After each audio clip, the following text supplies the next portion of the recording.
8 akan mempersembahkan sebuah video tentang perjalanan spiritual Kerajaan Murasilo.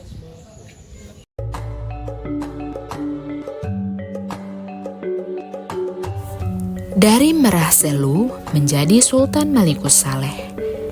Di pesisir utara Sumatera, pada masa ketika laut menjadi nadi peradaban dan perdagangan menghubungkan dunia timur dan barat, berdirilah sebuah wilayah bernama Samudra.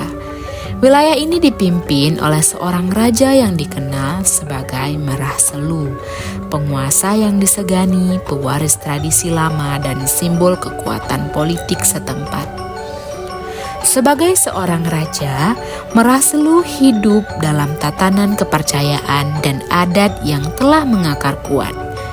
Kekuasaan dipahami sebagai warisan leluhur, dan legitimasi raja bertumpu pada tradisi serta kepercayaan lokal. Namun, sejarah tidak pernah berjalan dalam garis lurus. Ia bergerak melalui pertemuan, pengaruh, dan perubahan. Pada abad ke-13, Samudra menjadi pelabuhan penting dalam jaringan perdagangan internasional. Pedagang dari Arab, Persia, dan Gujarat datang silih berganti. Mereka tidak hanya membawa rempah, kain, dan barang dagangan, tetapi juga nilai-nilai baru, termasuk ajaran Islam. Islam hadir bukan sebagai kekuatan penakluk, melainkan sebagai ajaran yang hidup dalam praktik sehari-hari. Kejujuran dalam berdagang, kesederhanaan hidup, serta keyakinan pada satu Tuhan menjadi wajah awal Islam yang dilihat oleh masyarakat Samudra, termasuk Merah Selu sendiri. Bagi Merah Selu, pertemuan dengan Islam menjadi awal kegelisahan intelektual dan spiritual. Ia menyaksikan sebuah sistem keyakinan yang menempatkan semua manusia setara di hadapan Tuhan, tanpa memandang asal-usul atau kedudukan. Sebuah konsep yang berbeda dari struktur kekuasaan tradisional yang selama ini ia kenal. Menurut tradisi hikayat, titik balik perjalanan Merah Selu terjadi melalui sebuah pengalaman batin. Sebuah mimpi yang bermakna simbolis. Dalam mimpi tersebut, ia mendapatkan petunjuk tentang kebenaran yang diminta untuk menerima ajaran Islam. Mimpi ini tidak berdiri sendiri, tetapi diperkuat oleh dialognya dengan para ulama dan pedagang Islam yang singgah di Samudra. Proses ini menandai metamorfosis ideologi Merah Selu. Dari sistem kepercayaan dalam menuju tauhid, dari legitimasi kekuatan berbasis tradisi menuju kepemimpinan yang bersandar pada nilai-nilai keadilan dan moral Islam.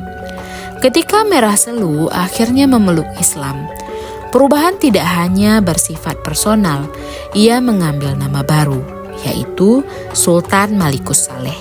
Nama ini bukan sekedar gelar, tetapi simbol identitas baru. Seorang pemimpin yang tidak hanya berkuasa, tetapi juga bertanggung jawab secara spiritual.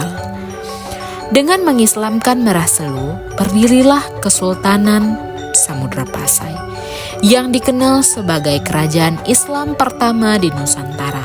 Islam kemudian menjadi landasan dalam sistem pemerintahan, hukum, dan kehidupan sosial masyarakat. Namun, perubahan ini berlangsung secara bertahap dan damai, beriringan dengan adat yang sudah ada. Sultan Malikus Saleh memposisikan Islam sebagai sumber etika dan keadilan. Masjid didirikan, ulama dihormati, dan Samudra Pasai berkembang menjadi pusat perdagangan, sekaligus pusat penyebaran Islam di Asia Tenggara. Dari wilayah inilah Islam menjabar ke pesisir-pesisir lain di Nusantara. Perjalanan Merah Selu mengajarkan bahwa identitas bukanlah sesuatu yang statis. Ia dapat berubah seiring dengan pencarian makna dan pertemuan dengan nilai-nilai baru. Metamorfosis Merah Silu adalah contoh bagaimana seorang penguasa mampu menata ulang ideologi kekuasaannya demi kebenaran yang ia yakini. Dari Merah Silu menjadi Sultan Malikusaleh, sejarah mencatat lebih dari sekedar penggantian nama. Ia mencatat sebuah transformasi batin dari kekuasaan duniawi menjadi kesadaran spiritual. Sebuah perjalanan yang tidak hanya membentuk satu individu, tetapi juga menentukan arah peradaban di Nusantara. Hingga hari ini, sejarah Sultan Malikusaleh masih dikenang sebagai titik awal Islamisasi di wilayah ini. Kisahnya menjadi pengingat bahwa perubahan besar dalam sejarah sering berawal dari keberanian untuk berubah, bahkan oleh mereka yang berada di puncak kekuasaan.